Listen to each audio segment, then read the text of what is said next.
Capítulo 1. Acorde. Quem quer atingir os seus objetivos precisa partir de uma autoanálise profunda, uma vez que o seu processo de transformação exigirá firmeza de pensamentos e de objetivos.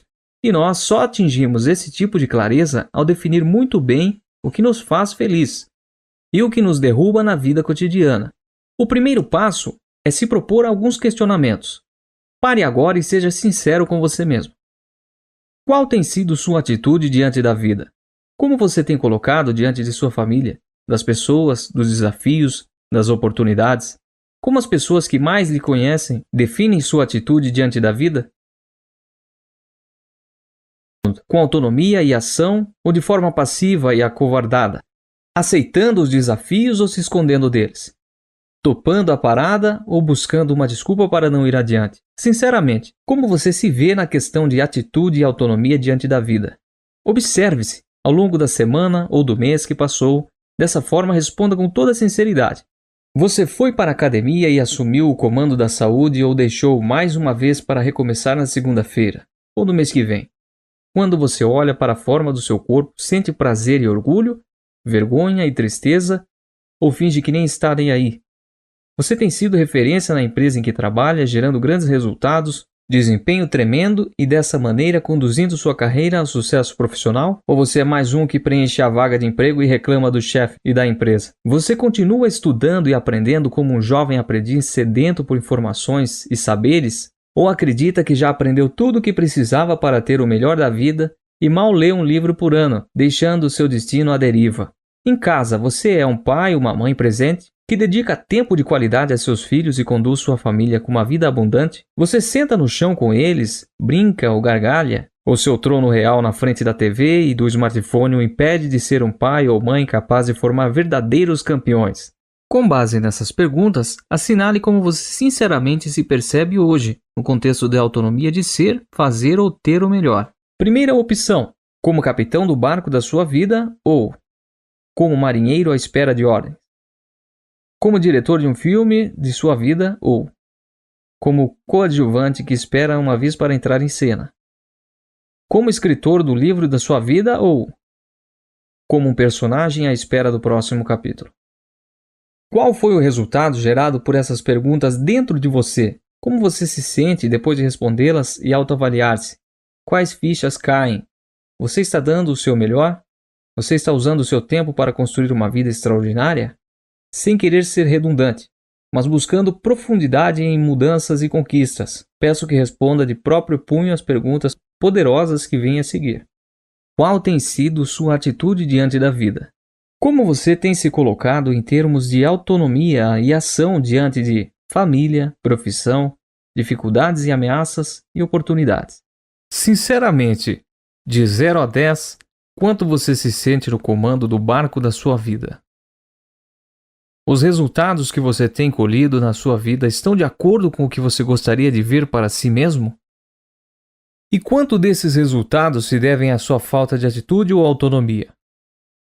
A abordagem é muito simples. Cada um tem a vida que merece. Mude sua atitude e você mudará a sua vida e os seus resultados. Acredite, tenho visto milhares de pessoas mudarem suas atitudes diante da vida. Pessoas que decidiram pagar o preço das mudanças. Pessoas que decidiram acreditar que podia ser, fazer e ter mais da vida. Convido você a acordar e assumir sua real identidade, e garanto que este livro vai lhe ajudar a descobri-la. Entre nesta viagem para conseguir trazer à tona uma nova atitude, desvencilhada dos resultados que você obteve no passado, assim como a autoimagem que os gerou. O que importa agora é que você pode despertar o gigante adormecido dentro de você. Então, vamos lá, acorde. Acorde para viver o melhor da sua vida hoje. Acorde para ser feliz agora. Acorde para realizar as suas metas mais importantes e menos importantes também. Afinal, elas são suas. Convido-o a pegar o leme do barco da sua vida e gritar bem alto: velas ao mar! Soltar as amarras! Aconselho que bata forte na claquete e diga para todos dentro e fora do set de filmagem: luz, câmera e ação! E que tal, com os dedos firmes e decididos, ser você a digitar o próximo capítulo da sua vida?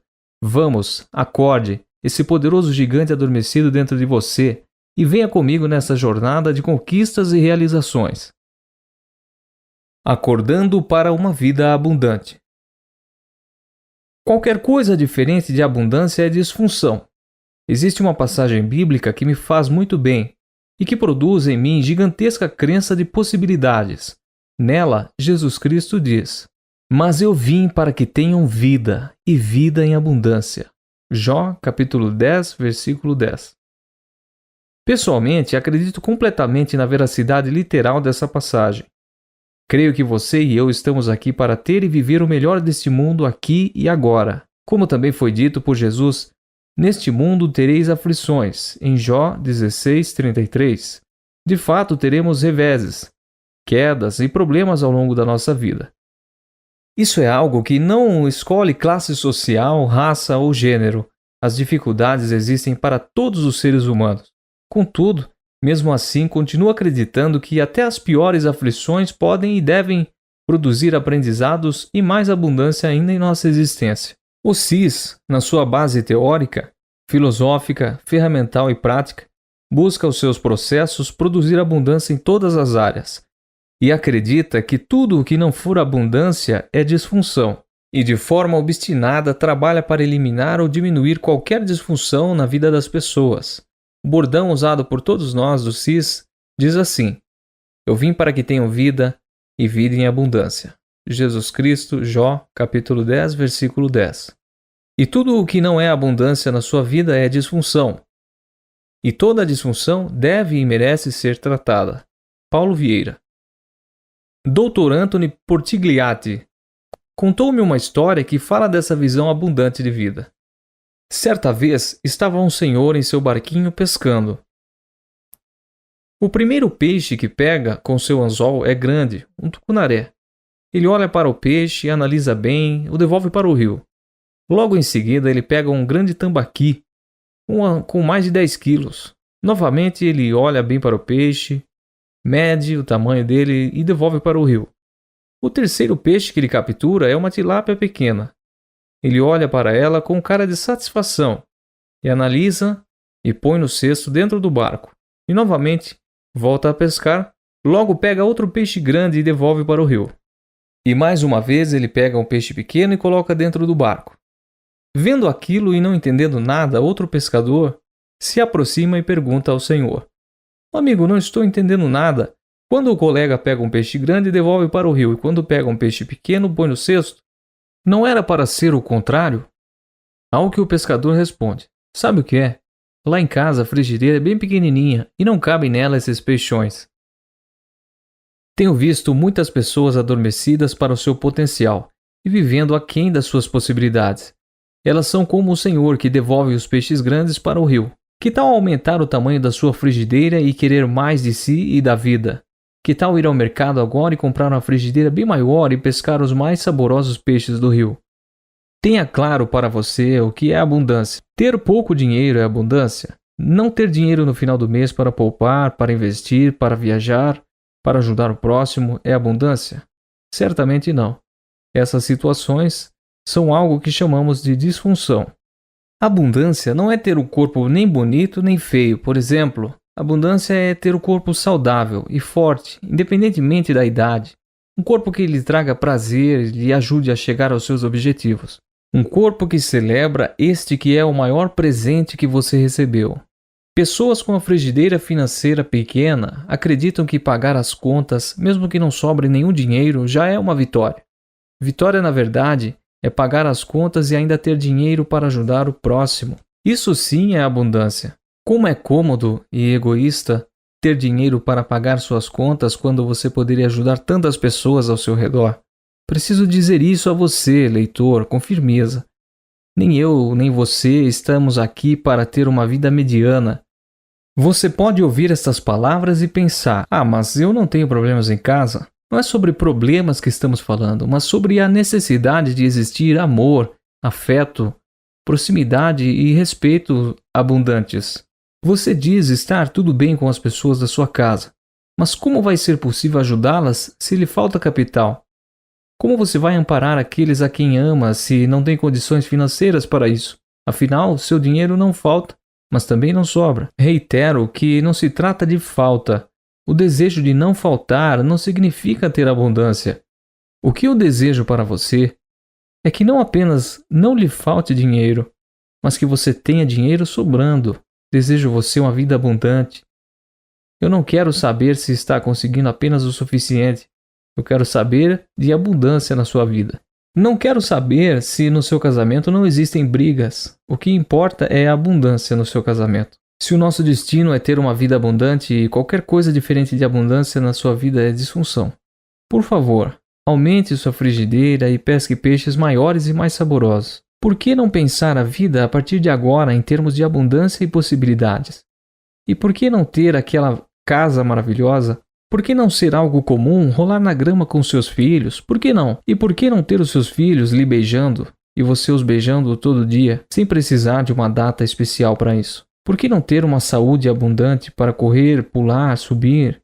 Por que não caminhar ou correr quilômetros por dia aos 50, 60, 70, 80, 90 anos?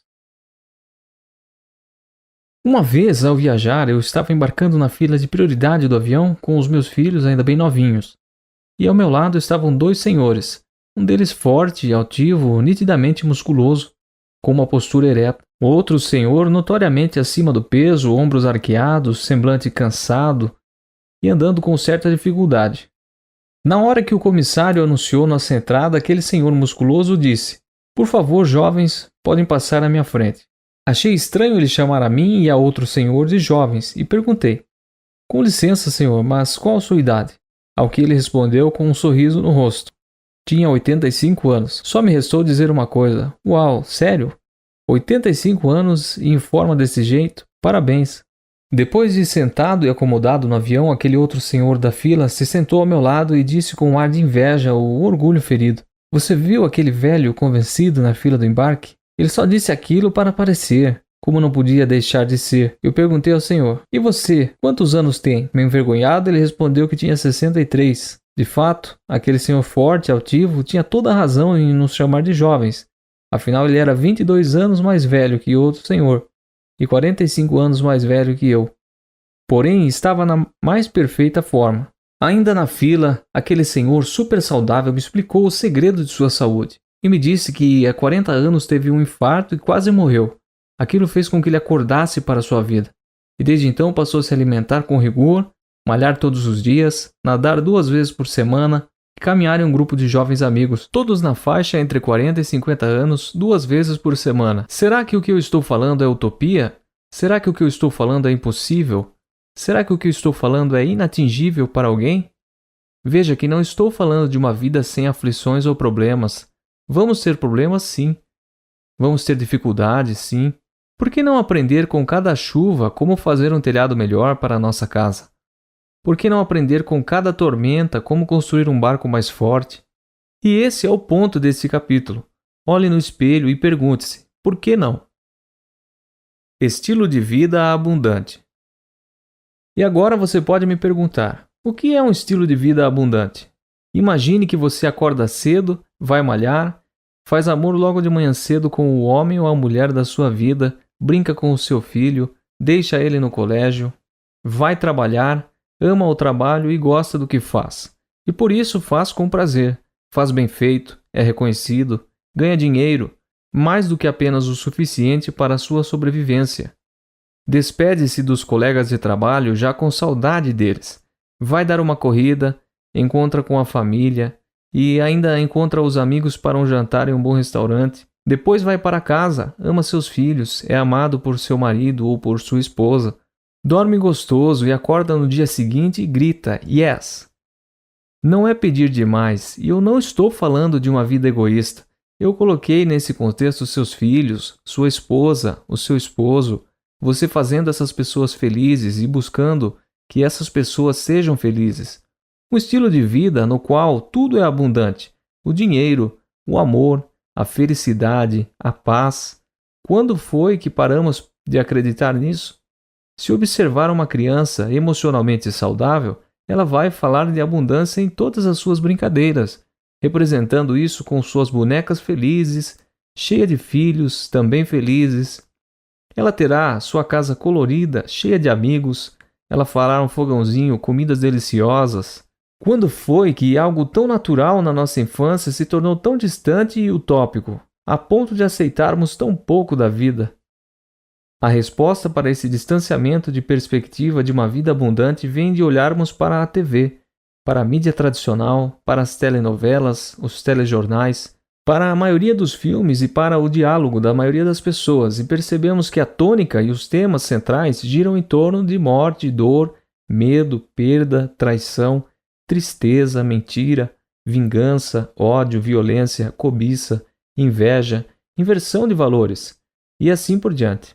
Todas essas informações e todos esses estímulos vêm de várias direções, mas principalmente da mídia. E quando falamos de mídia, além de vir carregada de alta precisão cognitiva no que deseja comunicar, vem também abarrotada de forte e impactante conteúdo emocional, que atinge profundamente o ser humano nos dois hemisférios cerebrais, no esquerdo cognitivo e no direito emocional, fazendo com que, pela repetição incessante, nosso cérebro passe a acreditar que todo esse lixo de informação compõe uma vida normal.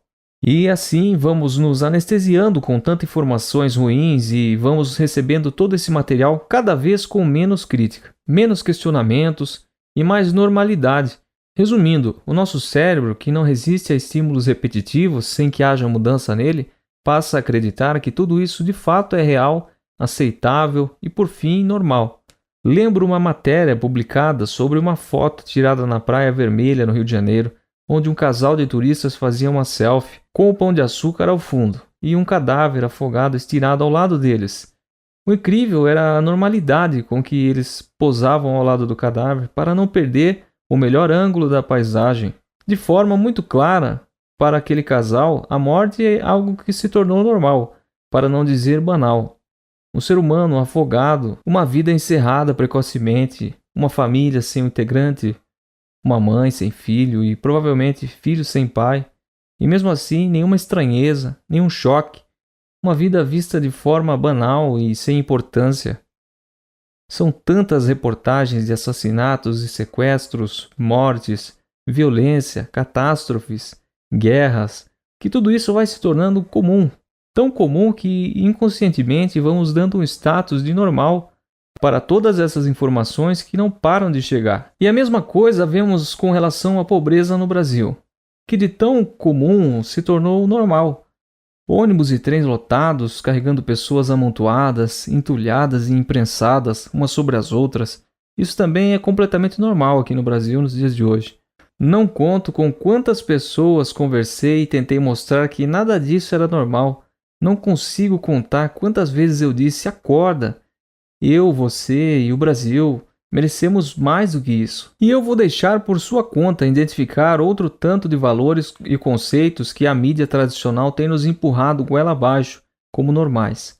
E mais uma vez, as pessoas expostas a esses estímulos passam a viver bem aquém de suas possibilidades e de seus potenciais, como que adormecidas por um anestésico superpotente chamado mediocridade. Por que tanta aceitação? Por que tanta banalidade com coisas tão importantes?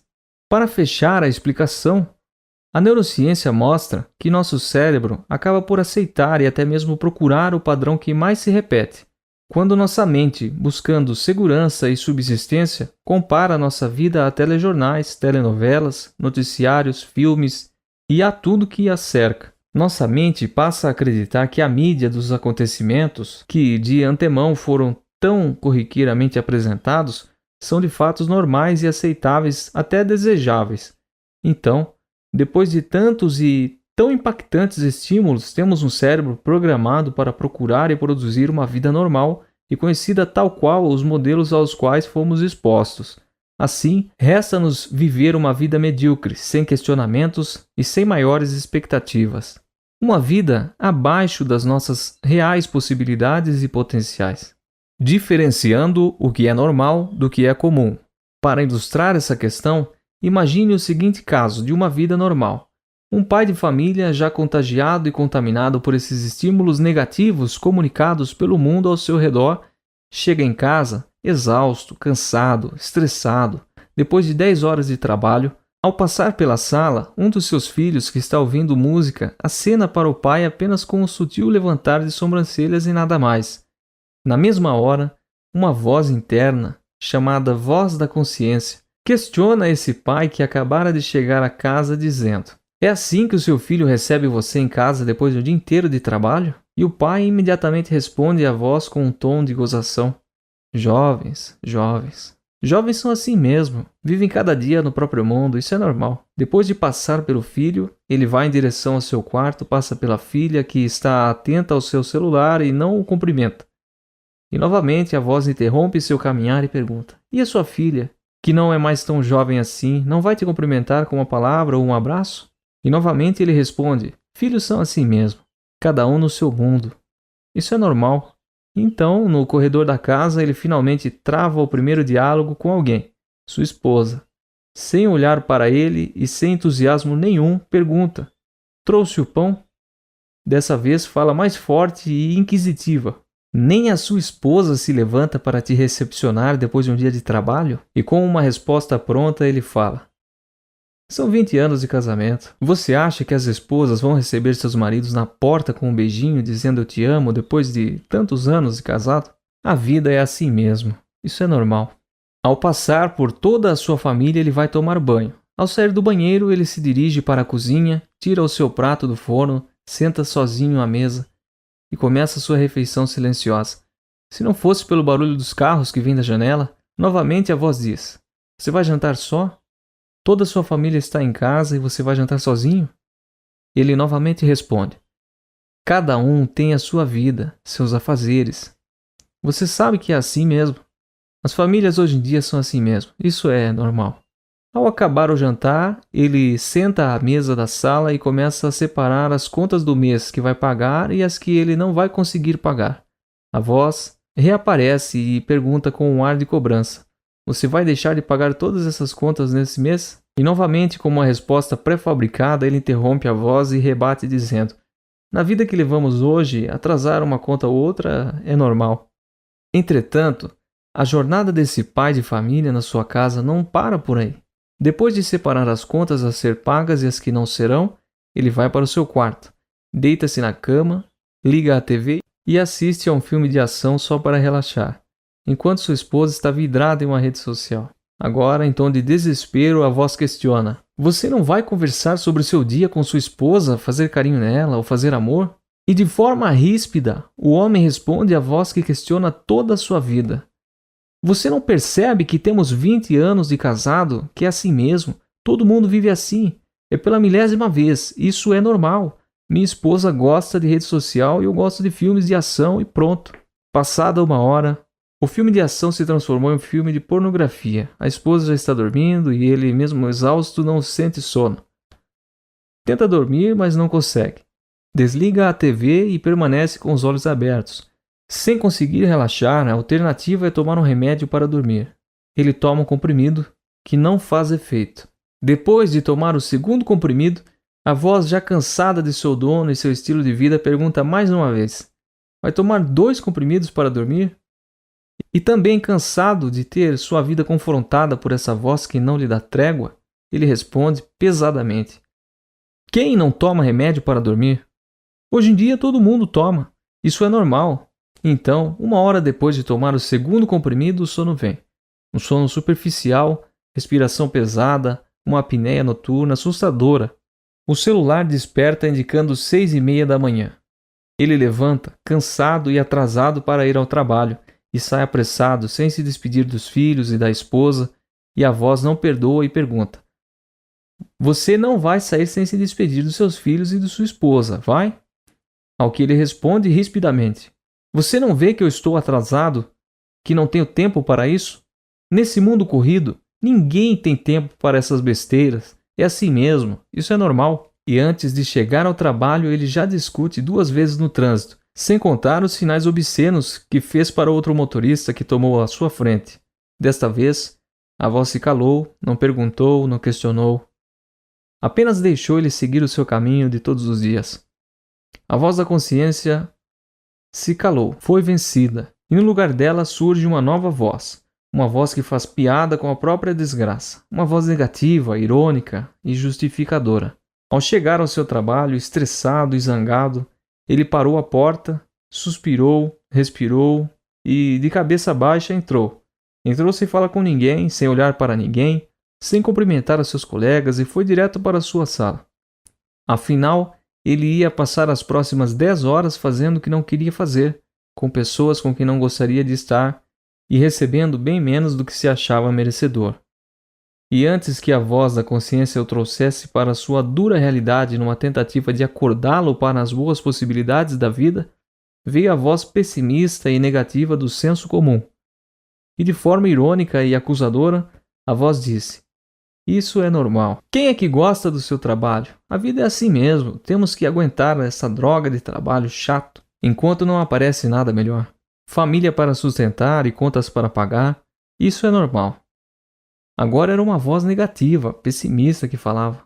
E tudo o que ele fazia era dizer que aquilo tudo era normal. Ao final do expediente, no começo da noite, esse homem entra no seu carro, pega os mesmos engarrafamentos e chega à sua casa. Ali parado diante da porta, ele olha para baixo, respira fundo e entra. E como quem assiste ao mesmo DVD, o filme se repete mais uma vez. Mais um dia em que aquele homem vive a própria e triste rotina. Um homem que, na verdade, não está vivendo, e sim sobrevivendo à própria vida, agindo muito mais como coadjuvante do que como autor da história de sua vida, e por isso, aceitando qualquer papel disponível. Você conhece alguém que, de uma maneira ou outra, tem a vida parecida com a do personagem acima? Você conhece alguém que vive uma vida precária e limitada e talvez não se dê conta disso? Você conhece alguém cuja voz da consciência fala, grita, adverte, aconselha e implora por mudanças até o ponto de se calar? Uma coisa é certa, e posso lhe garantir: nada disso é normal. Nós não podemos confundir o que é normal com o que é comum. Falar com a esposa friamente pode ser comum, mas não é normal. Tomar remédio para dormir pode ser comum, mas não é normal. Não haver diálogo em casa pode ser comum em muitos lares, mas de jeito nenhum é normal.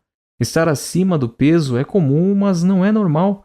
As pessoas estão confundindo e transformando o que é comum em normal. Não se deixe levar pelo mundo ao seu redor e o que ele comunica. Não acredite que limitação é normal. Não acredite que solidão é normal. Não acredite que tristeza é normal.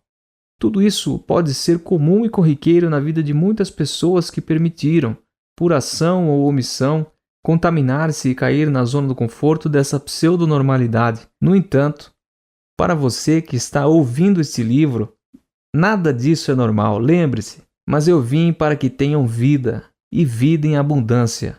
E qualquer coisa diferente de abundância na vida é disfunção. E toda disfunção deve e merece ser tratada. A experiência de vida e os resultados das outras pessoas pertencem a elas. Nem é a sua experiência, muito menos a sua realidade. Seus resultados é você quem vai produzir. Não é porque muitas pessoas vivem de determinada maneira que você também vai viver assim.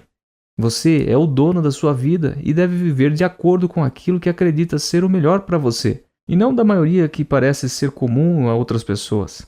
Vou narrar a seguir o caso descrito anteriormente, porém de maneira incomum e talvez pouca vivida pela maioria das pessoas. E aí sim você vai compreender o que de fato quero explicar sobre o que é uma vida normal de verdade. Um homem chega de sua jornada de trabalho e, ao entrar em casa, seu filho mais novo corre à porta e o abraça. Encosta a cabeça em seu peito, beija seu rosto e com interesse diz: "Oi, pai." E com um abraço e um beijo pergunta como foi seu dia. Creia, esse relacionamento de pai e filho é o normal. O pai mal consegue dar 5 passos e sua filha deixa o celular de lado com muito carinho e doçura, abraça seu pai, beija-o e o acompanha até a sala. Ao chegar à sala, é recebido pela esposa com um beijo apaixonado e um abraço terno. E com os olhos ela diz o quanto o ama. Mais uma vez, isso sim é normal. Vou repetir, essa é uma vida normal. Tudo diferente disso é anormal, disfuncional e medíocre. Depois de tomar um banho, ele se senta à mesa da cozinha na companhia dos filhos e da esposa. E seu jantar é um momento especial de diálogo e amor e família ao redor da mesa. Isso é uma família normal. Depois do jantar, ele senta com a esposa à mesa da sala e juntos planejam o orçamento do mês seguinte e veem que no mês corrente também houve uma boa sobra no orçamento, que usaram para investir e para realizar os sonhos da família. Acredite, isso é possível e é uma vida financeira normal. Depois de fechar o orçamento do mês, toda a família senta-se junto à mesa da sala para jogar, brincar, conversar e talvez assistir um filme que de fato vale a pena. Não tenho como não dizer mais uma vez, isso é normal. Com certeza, isso não é muito comum para a maioria dos filhos e dos pais, verdadeiramente, porém isso é normal. Como já disse, qualquer coisa menos que isso é anormal, disfuncional e medíocre. Após o momento de família, é chegada a hora de dormir. O pai vai ao quarto de cada filho, faz um carinho, tem uma breve conversa particular, abençoa o sono e se despede com um boa noite. Ele volta ao seu quarto e encontra a esposa na cama. Ali eles conversam, compartilham o seu dia, falam de suas dúvidas, seus planos, suas conquistas, das aflições, das alegrias. Ali, naquela hora e naquele lugar, sem a distração da TV ou do smartphone. Eles se amam com a maneira de olhar, com a maneira de falar, fazer carinho e talvez até se amem fazendo sexo. O fato é que eles se amam. Isso é uma vida conjugal normal. Não importa se tem 3 anos de casados, 7 anos de casados, 15 anos de casados ou 50 anos de casados, definitivamente isso é o normal de uma vida conjugal. Ele dorme cedo com a sensação de preenchimento, de completude, de que sua vida vale a pena ser vivida. No dia seguinte, acorda cedo, pensa em seus planos e sonhos futuros, vai fazer atividade física e depois saboreia um saudável café da manhã com boa parte da família. Depois vai trabalhar com entusiasmo e energia. Como isso é maravilhosamente normal. Ao chegar à empresa, ele entra de maneira triunfal, cumprimenta cada colega de trabalho com um olhar sorridente, sorriso sincero e palavras de otimismo. Ele é solícito e apoiador, querido, respeitado e reconhecido por todos, como um perito no que faz. Esse homem sente enorme prazer em trabalhar e produzir. Ao acabar sua jornada de trabalho, ele é invadido por uma sensação gostosa de dever cumprido, de um dia super produtivo, e antes de sair do trabalho, despede-se de seus colegas e sai com um sorriso no rosto e ávido para chegar em casa, sabendo que existem pessoas que esperam por ele no aconchego do seu lar. Isso é de fato normal. Quando ele chega em casa, tudo se repete, de maneiras diferentes, mas com a mesma qualidade emocional, com os mesmos sentimentos. Essa é uma vida bem vivida, uma vida verdadeiramente normal e nada comum. Não importa a situação em que sua vida esteja hoje, a primeira coisa que deve fazer para mudar a forma como vive é acordar e entender a diferença entre normal e comum. Depois, saber que é possível ter uma vida maravilhosamente normal e, por fim, estar disposto a construir um padrão de vida baseado em uma rotina de excelência. Durante os meus eventos, é muito comum participantes perguntarem à minha equipe se de fato eu vivo o que prego, se minha família é assim, se meu relacionamento com os meus filhos é recheado de amor, afeto, carinho e respeito, se eu e minha esposa somos de fato um casal feliz e amoroso. A resposta é um alto, sonoro sim. Somos felizes, sim. Temos uma vida dinâmica e apaixonada, sim. Aparecem desafios ao longo da nossa caminhada? A resposta também é sim. Contudo, mesmo com os desafios, crescemos e melhoramos e nos tornamos ainda mais felizes. Agora que você já sabe que existe uma tremenda diferença entre uma vida normal e uma vida comum, volto a convidá-lo. Acorde. Ouça a voz que vem de dentro de você. Ouça a voz de Deus e não aceite nada menos do que uma vida realmente abundante. Vamos, pule da cama já e venha para uma vida normal, incomum e maravilhosa, disponível a todos que verdadeiramente se dispõem a construí-la. Será que preciso mudar algo em mim? Muitas pessoas andam dizendo que felicidade é algo muito particular, pois cada um tem uma definição para a felicidade. Eu não concordo com essa ideia. Acredito que as pessoas possuem maneiras diferentes de se vestir e cada um busca a sua maneira de se sentir alegre. No entanto, a alegria, além de ser passageira, não é o nosso foco. O que falo aqui é sobre estilo de vida abundante, sobre felicidade perene, real e existencial. E entendo que, para ser verdadeiramente felizes, precisamos potencializar cada uma das áreas da nossa vida. Afinal, cargo alto em uma empresa por si só não faz ninguém verdadeiramente feliz. Ter muito dinheiro e não ter uma família harmônica não adianta muitos no contexto de felicidade. Então, fique alerta. Sua vida não é o que você diz que ela é, e sim o que é percebido, visto e presenciado na prática. Não adianta você dizer que é um bom pai e que seus filhos são felizes se você não dedica tempo e tempo de qualidade a eles. Não adianta dizer que você é um bom pai se seus filhos não são fortes emocionalmente, vigorosos e felizes. Então, não importa o que eu e você dizemos, não importa a nossa visão, às vezes até nossas certezas sobre o que acontece no dia a dia. O que importa são os nossos comportamentos, em especial os resultados gerados e percebidos por todos. Você quer saber se é bem-sucedido financeiramente?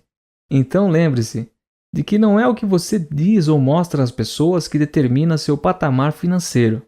O que determina se você é bem-sucedido financeiramente é quanto você ganhou no último ano. O que diz se você é próspero financeiramente ou não é quanto tem nas suas aplicações financeiras ou imóveis. Quer saber quem você tem sido como cônjuge?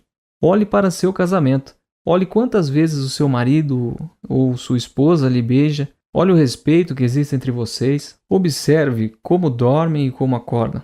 Quantas vezes vocês se olharam nos olhos? Quantas vezes ao longo do dia vocês se abraçaram?